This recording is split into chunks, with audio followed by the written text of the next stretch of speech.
بسم اللہ الرحمن الرحیم نحمدہ ونصلی ونسلم علی رسولہ الکریم الامین وعلی آلہ الطیبین الطاہرین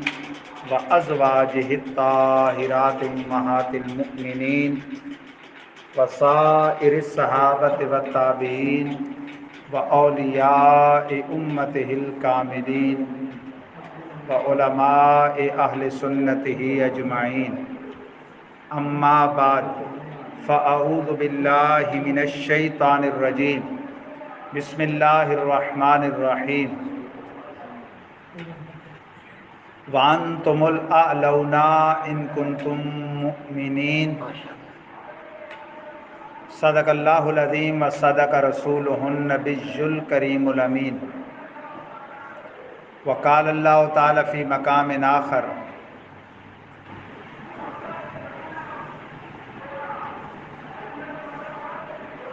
انا للہ و انا الیہ راجعون صدق اللہ العظیم وصدق رسولہ النبی الکریم الامین ونحن علی ذلک لمن الشاہدین والشاکرین والحمد للہ رب العالمین ان اللہ وملائکتہ یصلون علی النبی یا ایھا الذین آمنوا صلوا علیہ وسلموا تسلیما صلی اللہ علی النبی الامی وآلہ صلی اللہ علیہ وسلم صلاۃ و سلاما علیک یا رسول اللہ۔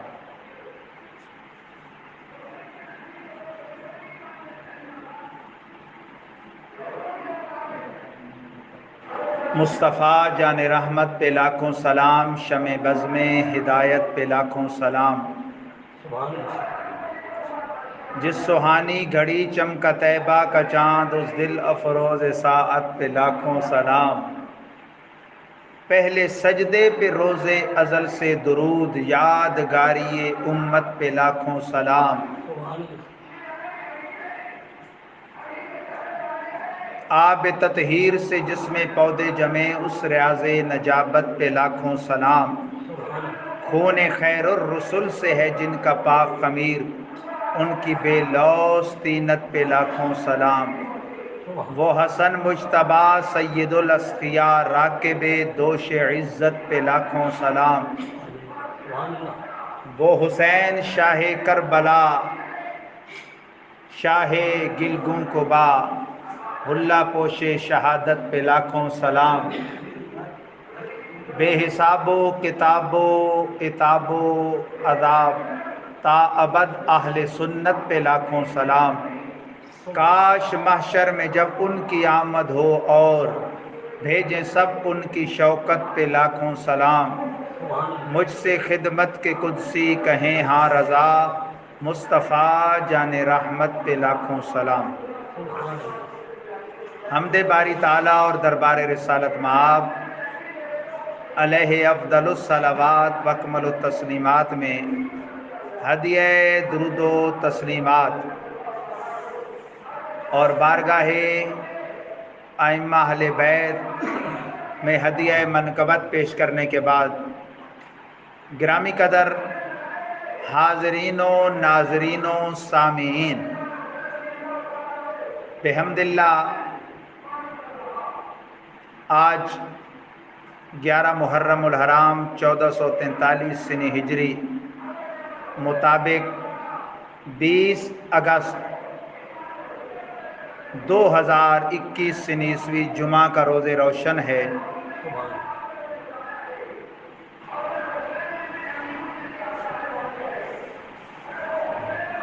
آج کا ہمارا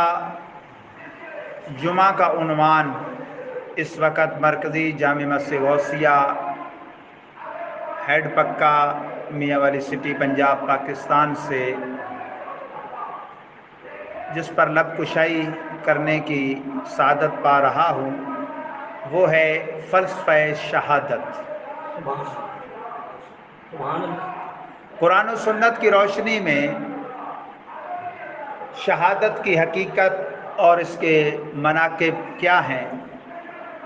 اور امام علی مقام، امام عرش مقام، امام ذی احترام، امام تشنا کام، سید الشہداء، سید الاسخیاء، حضرت امام حسین بن علی المرتضی رضی اللہ تعالی عنہما، انہوں نے یہ عظیم المرتبت قربانی اور یہ اقدام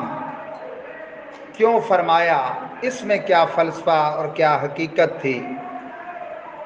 جمعہ کی اس مختصر سی نشست میں خلاصتاً اس کا بیان ہوگا۔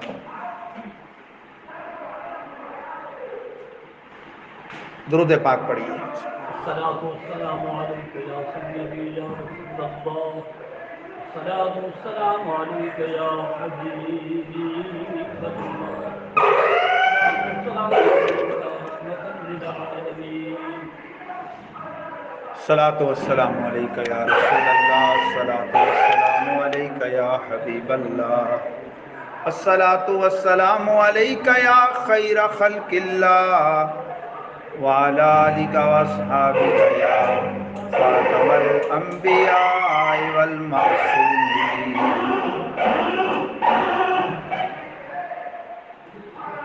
تو گرامی قدر حضرات،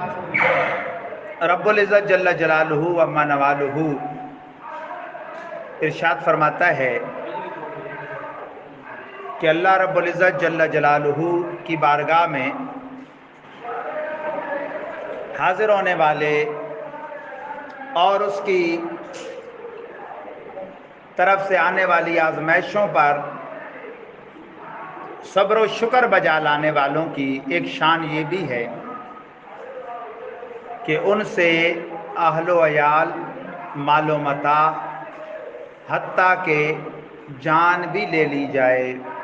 تو وہ کہتے ہیں انا للہ و انا الیہ راجعون، ہم اللہ کا مال ہیں، اسی کی جانب لوٹنے والے۔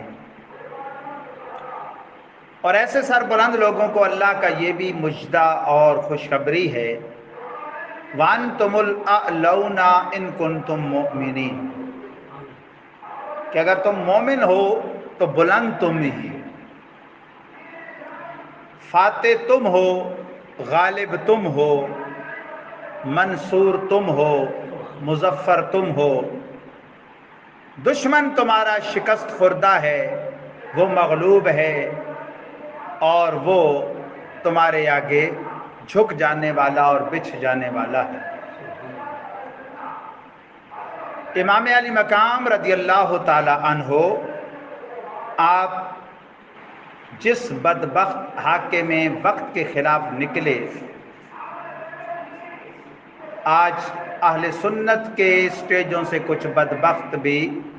اہل سنت کا ٹیٹر لگا کے اس یزید عنید، یزید پلید کی حمایت میں اپنی زبانوں کو دراز کر رہے ہیں۔ اللہ تعالیٰ ایسوں کے شر سے بھی محفوظ فرمائے۔ اس کم بخت نے اعلانیہ کلمہ کفر نہ کہا تھا،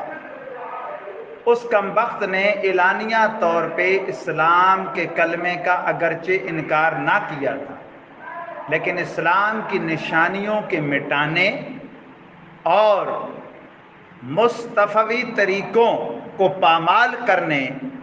اور ان کے مقابلے میں اپنی یزیدی بدعتوں کو رائج کرنے میں کوئی کمی، کوئی کسر باقی نہیں چھوڑ، جس کی طرف حدیث نبوی میں اشارہ دیا جا چکا تھا کہ سب سے پہلا وہ شخص جو میری سنت کا نقشہ تبدیل کرے گا وہ بنو امیہ کا ایک آدمی، اور پیارے آقا صلی اللہ علیہ وسلم نے سن 61 ہجری، سن 60 کا اواخر اور 61 کے اوائل، اور اس میں چھوکروں کی حکومت سے پناہ طلب کرنے کی ترغیب دی۔ یہی وجہ ہے کہ سید المحدثین، عاشق صادق حضرت ابو ہریرہ رضی اللہ تعالیٰ عنہ، اس حکومت اور اس وقت کے آنے سے پناہ مانگتے تھے، اور اللہ کی شان دیکھو کہ اس سے تھوڑا وقت پہلے آپ دنیا سے پردہ کر گئے۔ امیر المسلمین فاتح شام، اول ملوک اسلام، عظیم المرتبت، کاتب وحی رب العالمین، کاتب احادیث نبویہ، کاتب مکاتیب رسول، حضرت معاویہ بن ابو سفیان رضی اللہ تعالیٰ عنہ کے دنیا سے پردہ کرنے کے بعد ان کا یہ بیٹا جب اقتدار میں آیا تو اقتدار کے نشے میں اپنے عظیم المرتبت والد گرامی کا طریقہ بھول گیا، اور بڑی کم بختی اس کی یہ کہ اس نے آل رسول پاک سے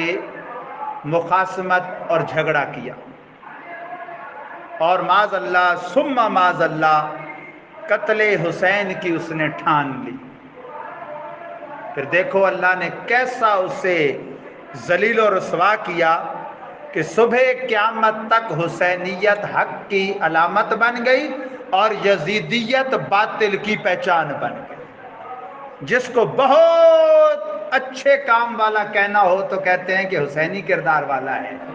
اور جسے بہت ذلیل و رسوا اور بدبختی کے ٹائٹل سے یاد کرنا ہو تو کہتے ہیں پکا یزید ہے۔ حالانکہ ابو جہل کتنا بڑا کردار ہے بدی کا، ابو لہب کتنا بڑا کردار ہے بدی کا، فرعون ہے، نمرود ہے، لیکن اس کم وقت پہ جتنی پھٹکاریں پڑتی ہیں اور اس نامراد کو جتنا نامرادی سے یاد کیا جاتا ہے کسی اور کو نہیں کیا جاتا۔ تو امام علی مقام کا یہ اقدام اور ان کی یہ پیش رفت، اس کا فلسفہ تو اتنا تھا کہ اسلام کو اپنی حقیقی شکل پر بحال رکھنے کے لیے مصطفی طریقوں یعنی سنن نبویہ کو جاری اور ساری رکھنے کے لیے، اور ان کے مقابلے میں جو نت نئے طرح طرح کے بیہودہ کام لائے گئے تھے ان کو مٹانے کے لیے آپ کا یہ اقدام تھا۔ الیاذ باللہ ایک طبقہ جیسے بکواس کرتا ہے خوارج کا کہ یہ اقتدار کے لیے تھا، یہ بھی جھوٹ اور بکواس ہے، اور ایک طبقہ جو یہ بکواس کرتا ہے الیاذ باللہ کہ آپ جو ہے وہ صحابہ کرام علیہم رضوان کے روکنے پر بھی نہ رکے، تو آپ نے معاذ اللہ الیاذ باللہ حاکم وقت کے خلاف بغاوت کی۔ اس وقت روئے زمین پر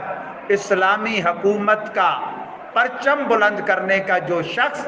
سب سے زیادہ اہل تھا وہ نواسہ رسول حضرت امام حسین بن علی مرتضیٰ تھے، کوئی اور تو اس کا حقدار بھی نہ تھا۔ اور جس نے پھر یہ ظلم کی آندھی چلائی ہوئی تھی اس کا گلا دبانے کے لیے اور اس کے گریبان میں ہاتھ ڈالنے کے لیے آپ سے زیادہ کوئی موضوع انتخاب بھی نہ تھا۔ اسلام بعض موقعوں پر انسان کو رخصت کا موقع دیتا ہے، اس لیے جن صحابہ کرام نے رخصت کا دامن تھاما ان پہ بھی کوئی تان نہیں کریں گے، اور جو راہ عزیمت کے مسافر بنے امام حسین کے ساتھ اہل بیت کے افراد ہوں یا صحابہ، ان کو بھی لاکھوں سلام۔ اصل راز یہ تھا کہ آپ سے جب کہا گیا آپ نے مشورہ کیا، اور یہ آپ کے نانا جان کی سنت ہے اجتہادی مسائل میں، خود جب حبیب خدا کو اللہ کا حکم ہے شاورہم فی الامر، تو اللہ کے حبیب کے نواسے نے بھی مشورہ کیا، لیکن وہ ایک بات جو راز کی بات تھی جب آپ سے پوچھا جاتا آپ نہ جائیں، آپ فرماتے میں ضرور جاؤں گا، میں نے اپنے نانا جان رحمت عالمیان کو خواب میں دیکھا ہے، اور وہ ایک راز کی بات ہے، اور وہ ایک ان سے وعدہ ہے جو میں نے پورا کرنا ہے، اور وہ راز کی بات میں جام شہادت نوش کر جاؤں گا، لیکن وہ راز کی بات نہیں بتاؤں گا۔ پھر اللہ تعالیٰ نے آپ کو تو ویسے ہی بڑا مرتبہ دیا کہ آپ اللہ کے حبیب کے نواسے ہیں، حضرت حیدر کرار کے شہزادے ہیں، حضرت خاتون جنت کے نور دیدہ ہیں، اس پر پھر یہ کہ آپ سید الشہداء بھی ہیں۔ قرآن و سنت کی روشنی میں شہادت کا کیا مقام و مرتبہ ہے، وہ اگر آپ سنیں گے تو امام کی عظمتوں کا بھی آپ کو اندازہ ہو۔ اللہ رب العزت جل جلالہ عما نوالہ سورۃ البقرہ میں ارشاد فرماتا ہے وَلَا تَقُولُوا لِمَن يُقْتَلُ فِي سَبِيلِ اللَّهِ أَمْوَاتٌ، اے لوگو وہ جو راہ خدا میں قتل کیے جائیں، وہ جو راہ خدا میں اپنی جان جان آفرین کے سپرد کر دیں، وہ جو راہ حق میں اپنی جان کو کٹا دیں، انہیں مردہ مت کہو، بل احیاء ولکن لا تشعرون، بلکہ وہ زندہ جاوید ہیں، تمہیں ان کی زندگی کا شعور نہیں۔ تم بے عقل ہوئے پھرتے ہو جو انہیں مردہ مردہ کی رٹ لگاتے ہو، وہ زندہ جاوید ہے، بل احیاء ولکن لا تشعرون۔ آج اگر 14ویں اور 15ویں صدی میں وطن عزیز پاکستان کی سرحدوں کی حفاظت کرتے ہوئے کوئی اپنی جان جان آفرین کے سپرد کرے، اس کی قبر پہ وہ سبز ہلالی پرچم لہرا دیا جاتا ہے جو نشانی ہوتا ہے اس بات کی کہ یہ شہید ہے، جو وطن عزیز کی سرحدوں کی حفاظت کے لیے جان دے وہ شہید ہے۔ تو جو دین عزیز، مذہب عزیز، ملت عزیز، سنت عزیز کی خاطر اپنی جان جان آفرین کے سپرد کرے، وہ کتنا بڑا شہید ہو۔ اور صرف یہ نہیں کہ اللہ رب العزت جل جلالہ نے ہماری زبانوں پہ تالا لگایا، کیونکہ خالی زبان پہ تالا لگ جائے تو بندے کا دل دماغ تو کام کرتا ہے نا جی۔ ایک آدمی آپ کا بھائی، آپ جیسا، آپ کے ساتھ اپنے گھر سے تیار ہو کے نکلا، تیر تلوار نیزے اور بھالے کے اس نے میدان جنگ میں زخم کھائے، آپ کے سامنے زخموں کی تاب نہ لاتے ہوئے اپنے گھوڑے سے گر پڑا، آپ نے خود جا کے دلاسا دیا، پانی پیش کیا، آپ کے آنکھوں کے سامنے زخموں کی تاب نہ لاتے ہوئے اس نے دم توڑ دیا، الہ کلمت الحق کے لیے نکلا تھا، دین حق کی سر بلندی کے لیے نکلا تھا، آپ نے خود اٹھایا، جنازہ پڑھا، لحد میں اتارا، اگرچہ کفن نہیں دیا، اس کے وہی کپڑے اس کے لیے کفن ہے، لحد میں اتارا، بخشش کی دعا کی۔ بتائیں زبان بند رہے گی اس لیے کہ آرڈر آ گیا تھا، دل دماغ میں تو آئے گا نا کہ یہ دنیا سے چلا گیا، یہ وفات پا گیا، اگرچہ حق کی راہ میں پا گیا، یہ انتقال کر گیا اگرچہ حق کی راہ میں، یہ تو مردہ ہو گیا، یہ تو وفات پا گیا، یہ تو چلا گیا۔ زبان سے نہیں کہیں گے، قرآن نے منع کیا ہے، دل دماغ میں تو آئے گا۔ شہیدوں کی شان دیکھو تو پھر شان شہید اعظم تمہیں پتہ چلے، حسین کے غلاموں کا مرتبہ دیکھو شہیدوں کا تو شان امام حسین تمہیں معلوم ہو۔ قرآن فرماتا ہے سورہ آل عمران میں، یہ جو آیت تھی یہ بدر کے شہیدوں کے بارے میں اتری تھی، احد کے شہیدوں کے بارے میں جب بعض لوگوں نے اس طرح کہا، ان کا ذکر کر بیٹھے اور کہنے لگے ہمارا فلاں بھائی فلاں بھائی فلاں جو احد میں شہید ہو گیا، آج ہوتا تو یہ اس نعمت سے بہرہ بند ہوتا، اس سے جس سے ہم ہو رہے ہیں۔ اس وقت یہ آیت کریمہ اتری وَلَا تَحْسَبَنَّ الَّذِينَ قُتِلُوا فِي سَبِيلِ اللَّهِ أَمْوَاتًا۔ لوگو صرف تمہاری زبانوں پہ پابندی نہیں ہے، دل دماغ میں بھی ان لوگوں کو جو راہ حق میں مارے گئے انہیں مردہ گمان بھی مت کر۔ نہ دل سے سوچنا ہے نہ دماغ سے سوچنا ہے، نہ تمہارا دماغ دل کو یہ مشورہ دے، کیونکہ سلطنت بدن میں دل بادشاہ ہے، دماغ جو عقل ہے یہ اس کا وزیر اعظم ہے، یہ وزیر اسے مشورہ بھی نہ دے اور وہ بھی آگے اعضاء کو زبان وغیرہ کو آرڈر نہ کرے دل کہ بھئی مردہ کہو، نہ گمان کرنا ہے نہ کہنا ہے، بل احیاء عند ربہم یرزقون، بلکہ وہ اپنے رب کے ہاں زندہ ہیں، انہیں رب کی طرف سے رزق بھی دیا جاتا ہے، صرف تمہیں نہیں، انہیں بھی جو راہ حق میں جان دے بیٹھے۔ فرحین بما آتاہم اللہ من فضلی، جس طرح ہمیں نعمت ملتی ہے تو ہم خوش ہوتے ہیں نا اللہ کے فضل پر، فرحت کا اظہار کرتے ہیں، خوشی کا اظہار کرتے ہیں۔ فرمایا صرف تم نہیں، جنہوں نے راہ حق میں جان دی ہے انہیں بھی جب رب کا رزق ملتا ہے فارحین بما آتاہم اللہ من فضلی، رب کے دیے پر فرحت کا اظہار کرتے، خوشی مناتے ہیں۔ وَيَسْتَبْشِرُونَ بِالَّذِينَ لَمْ يَلْحَقُوا بِهِمْ مِنْ خَلْفِهِمْ، علم اتنا ان کا بڑھ جاتا ہے کہ اپنی قبر سے شہید دیکھتا ہے کہ فلاں میرا بھائی جو ہے نا ان قریب یہ بھی فلاں مارکے میں آ کے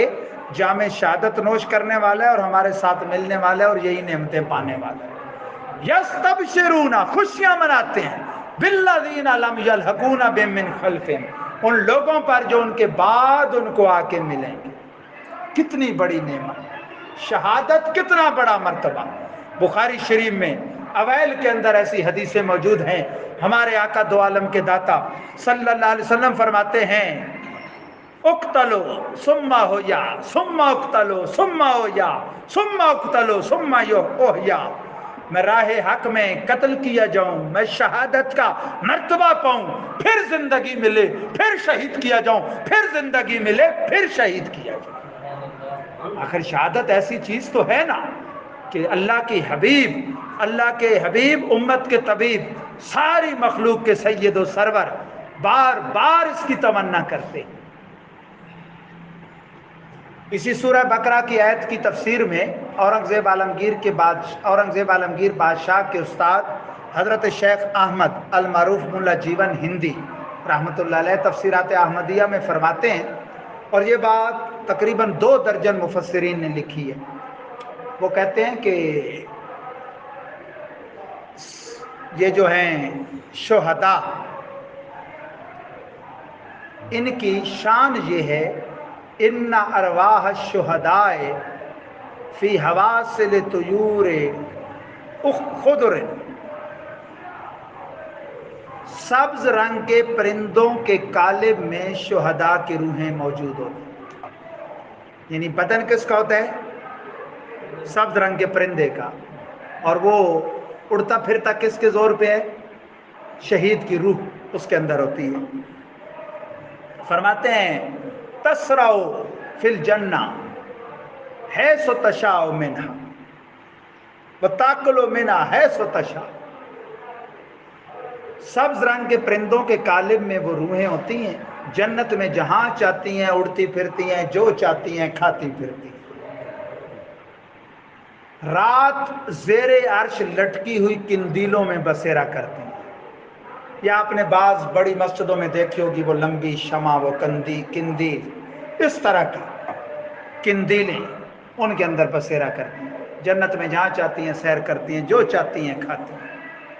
اور ایک دوسری روایت میں سفید پرندوں کے قالب، یعنی سبز پرندے ہوں یا سفید ہوں، ان کے قالب میں، ان کے ڈھانچے میں ارواح شہداء آزاد، جنت میں جہاں چاہیں گھومیں پھریں، جو چاہیں کھائیں۔ جب عام شہداء کی جو قیامت تک آئے اس کی یہ شان ہے، تو شہداء بدر کی شان کیا ہوگی، شہداء احد کی شان کیا ہوگی، شہداء خندق و تبوک کی شان کیا ہوگی، شہداء جنگ یمامہ جو ختم نبوت کے لیے لڑے حضرت صدیق اکبر کی قیادت میں، اتنے شہید پورے زمانہ نبوی کے سارے شہداء وہ ٹوٹل 259 ہیں، اور صرف جنگ یمامہ جو حضرت صدیق اکبر کی قیادت میں جھوٹے مدعی نبوت مسلمہ کذاب کے خلاف لڑی گئی، اس کے شہداء کی تعداد 12,000 ہے۔ اور پھر جو امام علی مقام کے ساتھ 82 تن آئے، ان شہیدوں کی شان کیا ہو۔ میں نے مثال دی کہ وطن عزیز کی خاطر جو فرزند پاکستان جان کا نذرانہ پیش کرے، اس کی قبر پہ تو سبز ہلالی پرچم لہرا کے فخر کیا جاتا ہے کہ لوگوں، قبرستان میں موجود یہ نمایاں قبر کسی عام میت کی نہیں ہے، شہید ملت کی ہے، شہید وطن کی ہے۔ جب شہید ملت کی یہ شان ہے تو شہید امت، شہید دین، شہید سنت کی شان کیا ہوگی؟ اور پھر جو ان شہداء کا سردار ہو، جس کو ہمارے آقا صلی اللہ علیہ وسلم فرمائیں کہ یہ جنتی نوجوانوں کا بھی سردار ہے، تو اسلام میں شہادت کا بڑا مرتبہ ہے۔ اور شہادت کی بنیاد کیا ہوتی ہے مسلمان کے نزدیک؟ اعلاء کلمۃ الحق، کلمہ حق کی سربلندی۔ اسلام کا کلمہ بلند ہو، کفر مغلوب ہو جائے۔ مومن کا جہاد اس لیے ہوتا ہے، وہاں اسلام پر آنچ آ رہی تھی، کھلے کافروں کی طرف سے نہیں، من کے بدبختوں کی طرف سے، جو اذان بھی دلواتے تھے۔ اسی میدان کربلا میں انہوں نے اذانیں بھی دلوائی، نمازیں بھی قائم کرتے تھے، لیکن اذان ملی جس محبوب کے صدقے، اس محبوب کے نواسے کا سر چاہتے تھے معذرت۔ نمازیں جس محبوب کی آنکھوں کی ٹھنڈک ہیں، اس محبوب کے نواسے سے ٹکرائے ہوئے تھے۔ اس لیے میں نے بتایا کہ پھر اللہ نے پھٹکار بھی ایسی ڈالی کہ کوئی بڑا ظالم ہو نا، بڑا فاسق ہو، تو اسے فرعون، حامان، قارون، نمرود نہیں کہا جاتا، ابو جہل و ابو لہب لوگ نہیں کہتے، اسے یزید ضرور کہتے ہیں۔ ایسی پھٹکار پڑی تو قیامت تک جو بھی احقاق حق کرے گا، ابطال باطل کرے گا، یعنی حق کا حق ہونا بیان کرے گا، باطل کا باطل ہونا بتلائے گا، اس کے کردار کو حسینی کردار کہا جائے گا۔ اور قیامت تک جو بھی حق سے منہ موڑے گا اور باطل کو رواج دینے کی ناپاک کوشش کرے گا، اس کردار کا نام یزیدی کردار ہو۔ یعنی قیامت تک حسین گویا ایک مشن کا نام ہو گیا، حسینیت ایک فرد کا نام نہیں، ایک مشن کا نام ہو گیا۔ اور اسی طرح یزید اور یزیدیت ایک فرد کا نام نہیں، بلکہ ایک انجمن، ایک کردار کا نام ہوگی۔ تو قرآن مجید فرقان حمید برہان رشید واشکاف لفظوں میں فرماتا ہے وَأَنْتُمُ الْأَعْلَوْنَ إِن كُنتُم مُؤْمِنِينَ، مومنو غالب تم ہی رہو گے، مومن تو بنو۔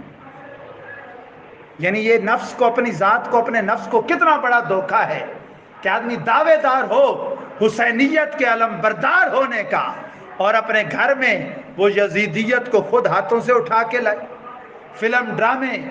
اور ٹک ٹاک شو کے ذریعے فحاشی اور اوریانی گھر کی ماؤں، بہنوں، بیٹیوں کے ساتھ بیٹھ کے جو بدکردار دیکھتا ہو، وہ کس منہ سے امام حسین کا غلام ہونے کا دعوے دار ہے؟ جو اپنے گھر کی ماؤں، بہنوں، بیٹیوں کو بے پردہ بازاروں میں گھماتا پھراتا ہو، وہ کس منہ سے یہ دعویٰ کرتا ہے کہ وہ حسینی کردار کا حامل ہے؟ اسی طرح ہمارے آقا صلی اللہ علیہ وآلہ وسلم کی یہ امت جو ہے، اسے تو قرآن نے پورا ایک نصاب دے دیا ہے۔ اس نصاب میں یہ چیزیں تو ہیں، آزمائش تو ہے، جانچ تو ہے، تو اسے اگر حضور کی گود کے پالے ہوئے نہ اس آزمائش پر پورا اترتے تو اور کون اترتا؟ اکثر آپ فجر کی نماز میں آئمہ مساجد سے یہ آیتیں سنتے ہوں گے، یہ پورا مومن کا نصاب ہے، جن میں یہ شہادت والی آیت بھی موجود ہے، یا ایھا الذین آمنوا استعینوا بالصبر والصلاۃ، اے ایمان والو صبر اور صلاۃ سے مدد چاہو۔ یعنی تمہیں کوئی اہم معاملہ پیش آ جائے تو بے صبری نہ کرو اور فوراً اللہ کی بارگاہ میں وضو کر کے 2 رکعت پڑھو۔ ہمارے آقا کا یہی طریقہ ہے۔ ہم وویلا مچا دیتے ہیں، وویلا مچانے سے کام ہو جاتا ہے؟ الٹا جو صبر والا اجر ہوتا ہے وہ بھی ضائع کر بیٹھے۔ اور آگے فرمایا ان اللہ مع الصابرین، حالانکہ چیزیں 2 بتائی تھیں جن کا سہارا لینے کا حکم تھا، صبر اور نماز۔ ان میں نماز بڑی ہے، ہر کوئی جانتا ہے کلمے کے بعد سب سے بڑی عبادت نماز ہے، لیکن یہ نہیں فرمایا اللہ نمازیوں کے ساتھ ہے، فرمایا صابروں کے ساتھ ہے۔ اصل میں نماز میں ریاکاری ممکن ہے، کیونکہ یہ سب کے ساتھ مل کے عبادت کرنی ہوتی ہے نا، اور صبر ایسی شے ہے اس میں ریاکاری ہو نہیں سکتی۔ ہوگا اندر تو تب چپ رہے گا، نہیں ہوگا تو پھٹ پڑے گا۔ وَلَا تَقُولُوا لِمَن يُقْتَلُ فِي سَبِيلِ اللَّهِ أَمْوَاتٌ بَلْ أَحْيَاءٌ عِندَ رَبِّهِمْ بَلْ أَحْيَاءٌ وَلَٰكِن لَّا تَشْعُرُونَ۔ مردہ مت کہو انہیں جو راہ خدا میں شہید کیے گئے، اور کیا کرو بلکہ وہ زندہ ہیں تمہیں شعور میں۔ آگے مومن کا پورا نصاب بیان کر دیا۔ وَلَنَبْلُوَنَّكُمْ بِشَيْءٍ مِّنَ الْخَوْفِ وَالْجُوعِ وَنَقْصٍ مِّنَ الْأَمْوَالِ وَالْأَنفُسِ وَالثَّمَرَاتِ۔ علماء جانتے ہیں کہ لام تاکید اور نون تاکید ثقیلہ آ جائے جس صیغے پر، وہ عربی زبان میں سب سے زیادہ پکی بات ہوتی ہے، مؤکد۔ ہم ضرور آزمائیں گے تمہیں، کچھ بھوک، کچھ خوف اور کچھ پھلوں کی کمی سے۔ روزہ بھی آزمائش ہے، دشمن کا خوف بھی آزمائش ہے، پھلوں سے مراد ہے دل کے پھل، اولاد، ان کا قربان ہو جانا یہ بھی بڑی آزمائش ہے۔ حضرت امام علی مقام نے اس نصاب کے سارے مضمون پاس کیے۔ وَبَشِّرِ الصَّابِرِينَ الَّذِينَ اِذَا أَصَابَتْهُم مُّصِیبَۃٌ، تو فرمایا جو پھر ان آزمائشوں پہ صابر رہے انہیں خوشخبری سنا دو کہ انہیں جب بھی کوئی آزمائش پہنچتی ہے وہ کیا کہتے ہیں؟ قَالُوا إِنَّا لِلَّهِ وَإِنَّا إِلَيْهِ رَاجِعُونَ، ہم اسی کے ہیں، اسی کی طرف جاننے والے، ہمارا تو اپنا کچھ ہے ہی نہیں، اولاد ہے، مال ہے، جو بھی اللہ کا اس نے لے لیا، اس پہ ہم کیا بندہ اور رب سے شکوہ کوئی بنتا ہے؟ فرمایا اولئک علیہم صلوات من ربہم ورحمہ واولئک هم المہتدون، یہی وہ لوگ ہیں جن پر ان کے رب کی درودیں ہیں، رحمتیں اور درودیں ہیں، اور یہی ہدایت والے ہیں۔ اللہ تعالیٰ